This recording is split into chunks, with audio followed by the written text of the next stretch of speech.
I want to explain the reality in hiring people and what's required for them to be successful in your business. It's more than just their resume, a cover letter, putting them in the job, their job description. It's so much more than that. Finding the right people to support your vision will not only help your business grow, but it will help you and the people in it grow. And I think that's one of the most important things that you can do for your business.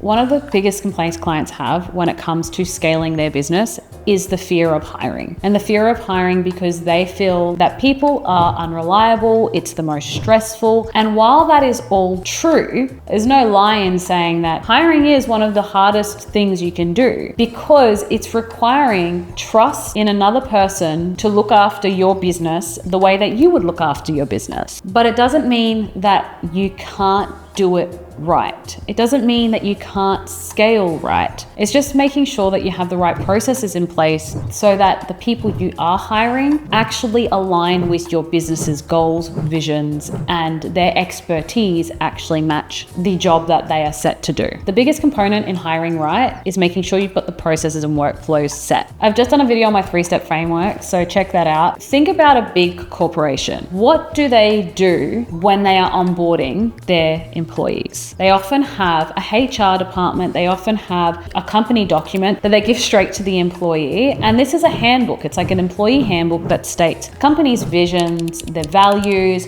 what their job role and title is, who they report to, and what's expected of them. This is a document that is referred back to over and over again. Every single time there is a meeting that's put in place between the manager and the employee, this handbook is literally the Bible of the company to say, you are doing things right, you are doing things wrong. And it allows the company to then make the changes necessary. So if the employee does not fit the company's standards, then they're dismissed. As harsh as this sounds, it's necessary. It's necessary for both the employee and the employer because there's a clear boundary, there's clear expectations set. So if the employer's not meeting expectations and the employee's not meeting expectations, they've got something to look to and say, hey, this isn't working. We need to adjust. What a lot of companies and employers do wrong is they get frustrated when someone does something wrong and they go, I don't understand why they didn't get this. I don't understand how they got this so wrong. Often it's a lack of communication between the employer and employee. What you'll find is most people that you employ, if you've employed the right people and you've gone through the hiring process correctly, they're on your team. They want you to win as much as you want to win. Because if you win, so do they. And having that as a part of your company culture, I know for me, that is something that I'm huge on, is that I get excited when I see that my company, my business can help facilitate growth with the people that are in it and to then help them have the life that they deserve. Everyone deserves to have a life that's filled with, stability, money, abundance, all of that. And to be able to have a company that can provide that and seeing them succeed and grow with me is such an incredible feeling. So if you're not communicating that to your employees and you have this expectation that they should just know everything and how your brain works, then you're setting your business and yourself up for failure. You're going to constantly feel disappointed in your staff because you've just got an unrealistic expectation. So for example, like one of the biggest things in terms of the culture of my business, and one thing I've really made clear to all of my staff, is that I don't ever expect them to work overtime. It's not something that I want them to do because their mental health and their life outside of work is extremely important, and I wouldn't want work to dictate that. But what I do expect is when they're at work to work hard in those hours to do their jobs and they're getting everything that they need to do done. There's no expectation for them to reply to me outside office hours. The only time that they will is if it's not to do with work. Your relationship with your employees is like any other relationship. You need to nurture it. If someone isn't meeting expectations, have the meeting. It's easier to address things as they happen than it is to let them linger. So if someone isn't performing, the rest of the team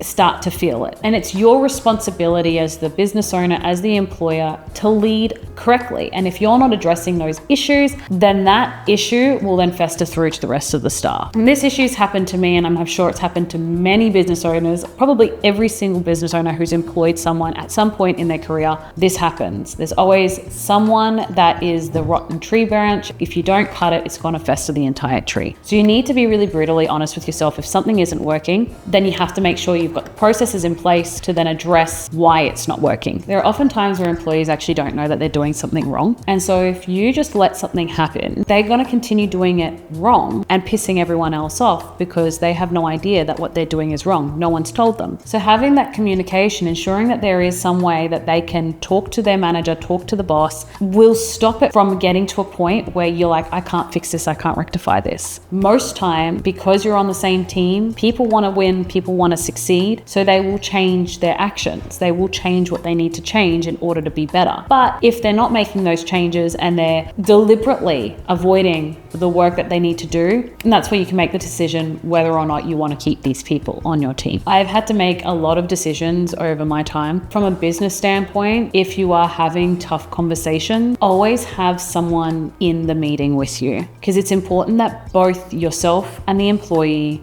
have an unbiased person listening to this conversation. It protects you and it protects them. This video wasn't designed to scare you at all, but it is the reality of what it takes to hire someone and what it takes to grow your business, because people are going to be the reason why you grow, whether that's your clients or your staff. So making sure you've got the right clients and the right staff will be the asset that helps you get to your goal faster. Human capital is the reason why your business will scale or it will fold. So getting this right is super important, and it's why having set processes in place will help you terminate when needed or to help you make the changes required in order to keep your business on track.